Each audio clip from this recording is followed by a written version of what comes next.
I'm a lot closer than you are. Why don't you scooch back a little bit? Check, check, check, check, check. Hey, everybody. Woohoo! Telemachus. One of the Pennsylvania Telemachuses. They're uptown. They are, top shelf family, the Pennsylvania Telemachuses. That's what I've heard. Oh, yeah. Oh, yeah. Oh, let's see what we got going on here today. So I have, we will be going live officially in a little less than 4 minutes. Check, check, check. Check, check, check. Sounds like that's working. I guess I should have checked it over here. Maybe I can still do that. Maybe I have time. Maybe. Hey, Bride G, Telemachus, can you hear us all right, buddy? Bottom shelf here. The cheap seats. Guy.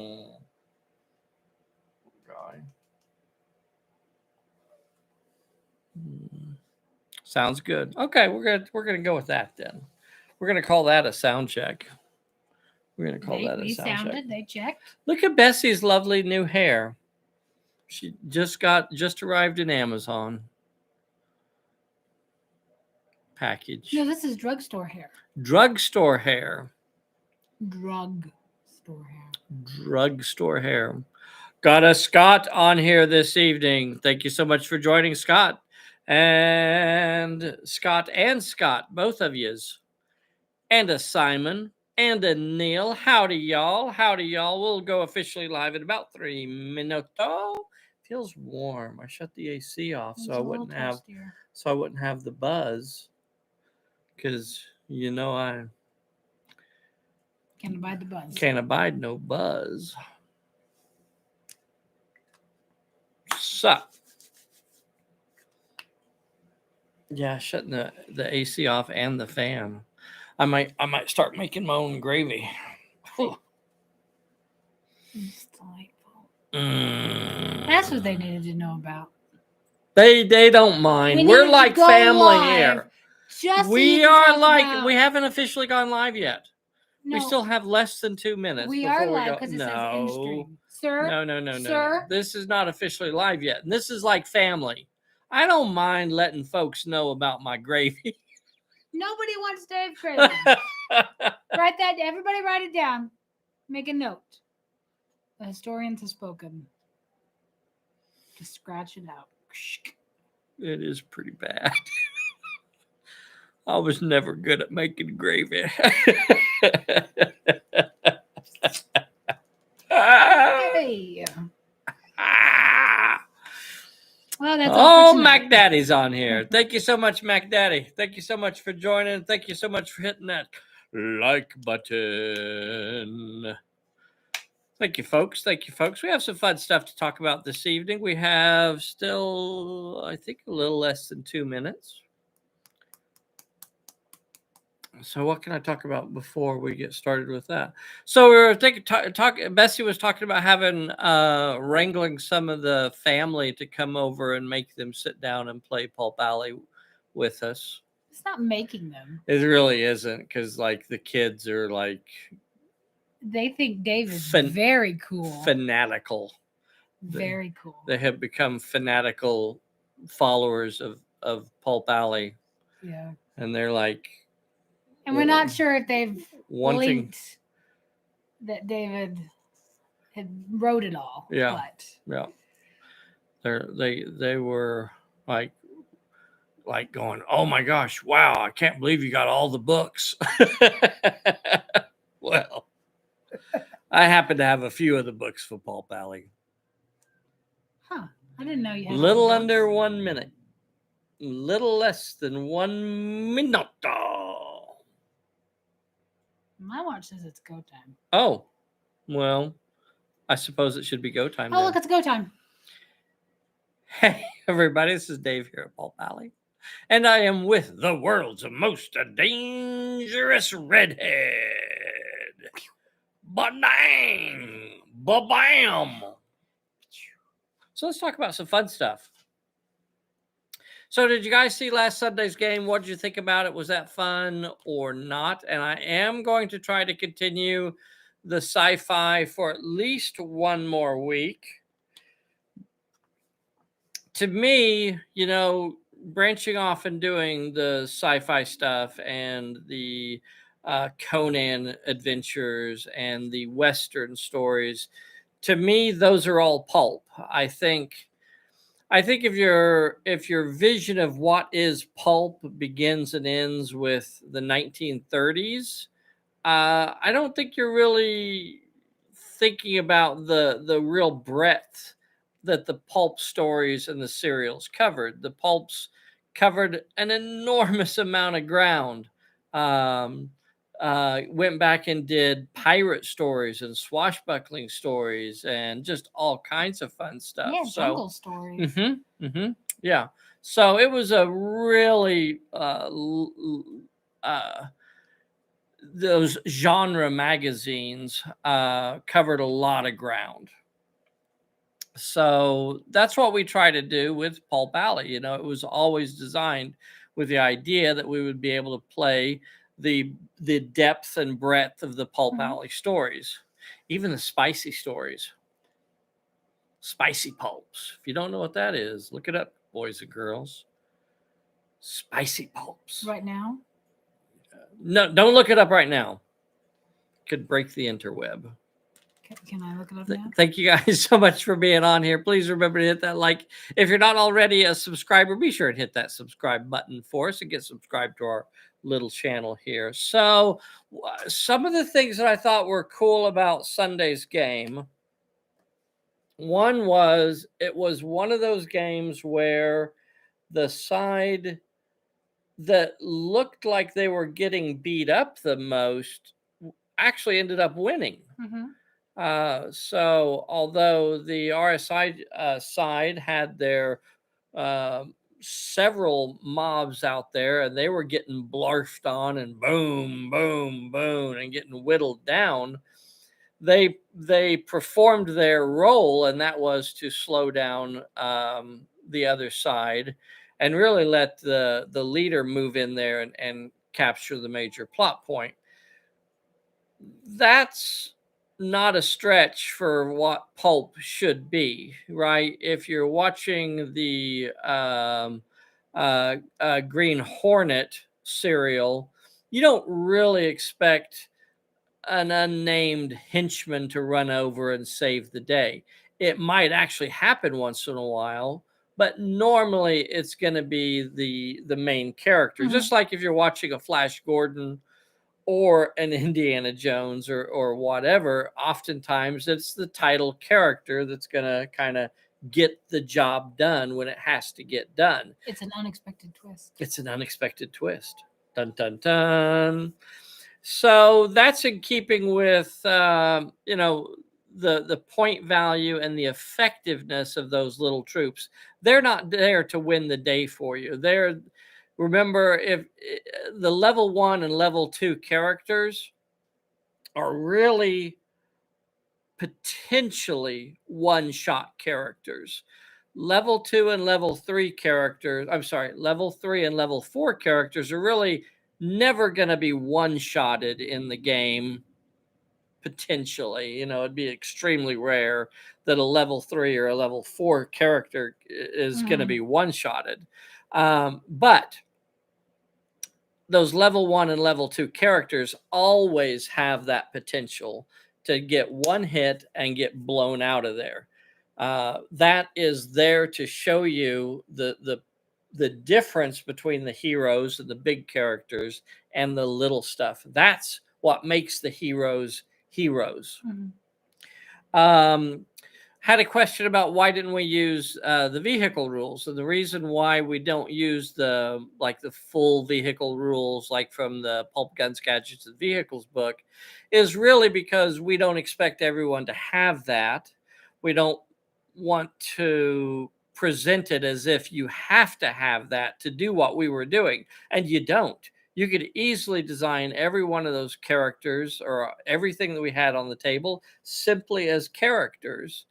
And that's just out of the core rule book. So again, this Sunday, everything that we're going to be doing is really straight out of the core rule book. It's not using any of the extra books other than the scenario. The scenario is a reskin. Bessy, you want to tell them what the reskin is? From last week? No, for this week. For this week's scenario. It was blood. Does it start with blood? Does it start with blood? Yeah, something like that. Blood sacrifice? Blood sacrifice. Yep, out of the Perilous Island book. So I was trying to think of a scenario, and I thought, well, I want to have a big monster show up, or at least a chance for a big monster to show up. Because, yeah, I like that. And then, I wanted the two sides to be kind of fighting over something towards the middle of the table. And, well, I have a scenario like that, and it's blood sacrifice out of Perilous Islands. So kind of reskinned that, changed the setting, changed the words and things like that. But it's basically that scenario. That's what it is. What are you laughing and giggling about? You doing there's this thing? It's just like Max. He does this. What are you trying to say? I think he's yours. You can't prove it. Literally.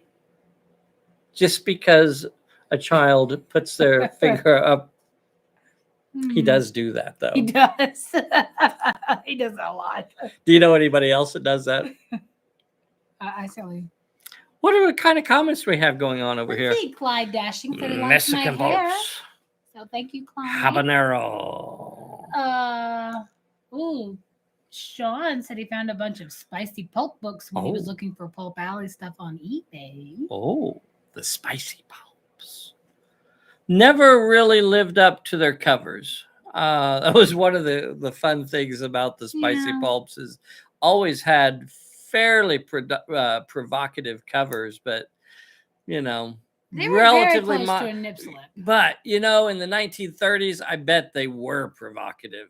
For like that audience, it's like, oh, I know, but that cover was awesome. Oh, yeah.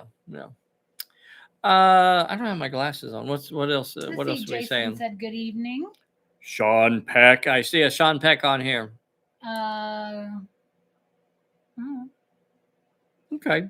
Level 1, they're Indiana Jones Marcus. They don't blend in and they get lost in their own museum. Yeah. Spicy Wolves. Okay. All right. The other question we had was why I didn't do it solo when I was obviously playing it by myself. And that's because I really wanted to present it as just two sides. I was playing Pulp Alley solo really well before the solo rules were developed. So it's not a stretch for me to just sit down and play both sides. So that's why I was just using the fortune deck, so that once again, it's not something that you have to have. You don't have to have the solo deck to do this sort of stuff. You could just use the fortune deck. Love that you're using the heavy gear stuff. I really always liked the heavy gear stuff. I guess now they've gone over to plastic. I don't know how old my miniatures are. Probably 30 years old. I don't know, but yeah, the stuff that I have is pretty old. Bessy doesn't let me buy any new stuff. She makes me go dig out stuff out of the closet, which, yeah, I got. You have a whole room as your closet. Yeah. 2 rooms. It's the boot cupboard. Pulp Disney. So one of the things that I didn't tell her this yet, but one of the things that we might do with Ray and Dustin and Evelyn, if they want to play a little bit more, is we might do some almost Disney-esque sort of leagues, and almost do like a league that is just a bunch of dogs, or even just a bunch of cats, that darn cat, and do some fun stuff like that. We could do a Harry Potter. Yeah, a Harry Potter story. Be like each of them gets one character thing, because they all love Harry Potter, so they would have to kind of. They would all play Harry Potter. Probably. Yeah. Okay. Hey, Jason's on here. Thank you so much, buddy. Thank you so much for jumping on here. So let's get on to the rest of the stuff here. I had a wonderful conversation with Joe from over at Dragon Bait Miniatures today. And I bet a bunch of you guys have already seen it. He's releasing a set of figures for called Ike's Angels. He's also got some Japanese characters, and then he also has some Japanese zombie characters, all from like a World War II sort of setting. And we're going to do some character cards for him. He's going to do a Kickstarter within the next couple months. So we're going to have some character cards that are available to support his Kickstarter. We will probably even release an actual physical pack of the character cards, almost separate from his Kickstarter. We don't have all the details worked out yet, but hopefully we can make the actual physical cards available as well. And then we're also talking about possibly trying to get a few scenarios put together as support for those leagues as well. So that would be a lot of fun, kind of a World War II.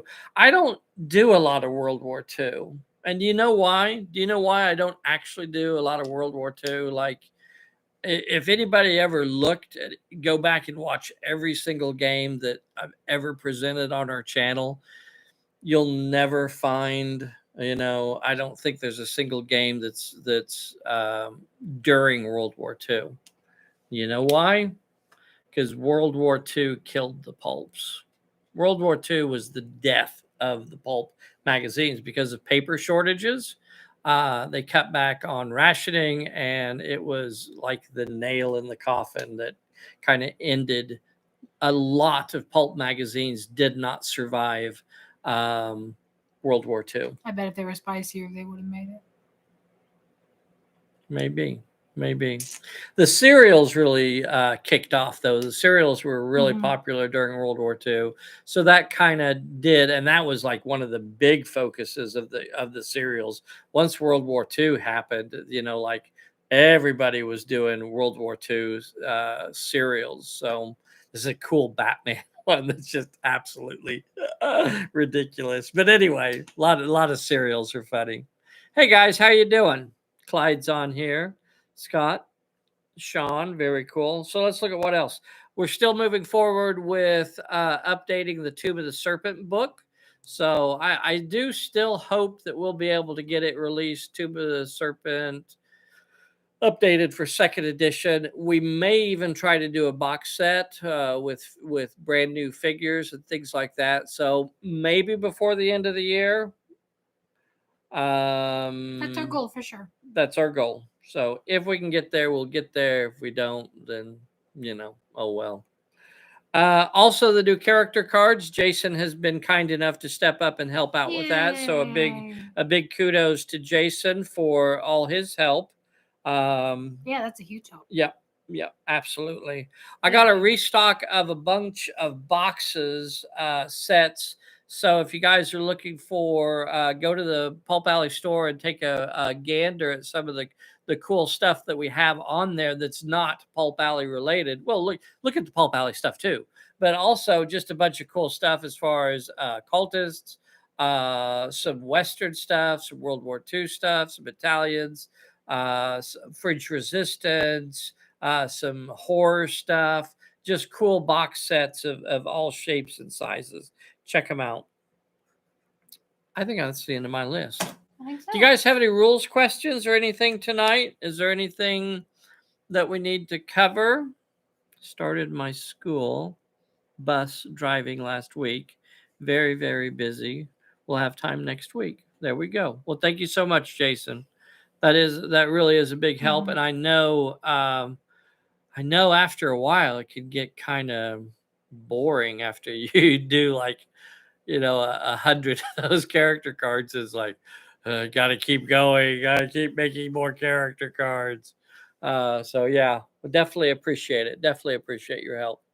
All right, boys and girls, be sure and watch this Sunday. Join us for the premiere of the new game that we're going to be playing on Sunday. I shouldn't say new game. It's a new scenario. It's not even a new scenario. A new playthrough? Yeah, just new video. Look for a brand new video. On Sunday, Good enough. 15 millimeter. It's going to have all kinds of wacky stuff in it. It's going to have the battle suit. It's going to have the bikes. And I'm going to be using the skimmer rules on Sunday. Oh, So very check cool. that out. And then for the think tank on the RSI side, I'm going to definitely try and make it much more. I've actually toyed with the idea of using a existing character card, a leader level character straight out of one of the Pulp Alley leagues, taking that card and using it for the leader of the RSI troops in that vehicle sort of thing that it crawls around in. So that will be fun to see. I hope you guys will tune in and see which, give me your guesses as far as which character, if I was going to take Phantom Ace or Minerva or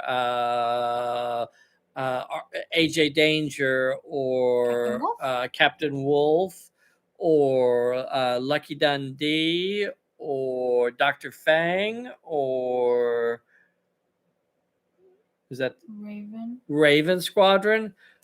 Which character could I just kind of rebrand and call it, you know, the walking scarab looking thing? I've already got an idea, but I'd like to know what you guys think too. It's fun to do that sort of stuff. All right, boys and girls, thank you so much for your time. Thank you so much for joining us. I hope you enjoyed this, and we will see you very, very soon. Click that end stream. Frank, hit the button. My name's not Frank. Frank, hit the button. My name isn't Frank. Hit the button, Frank.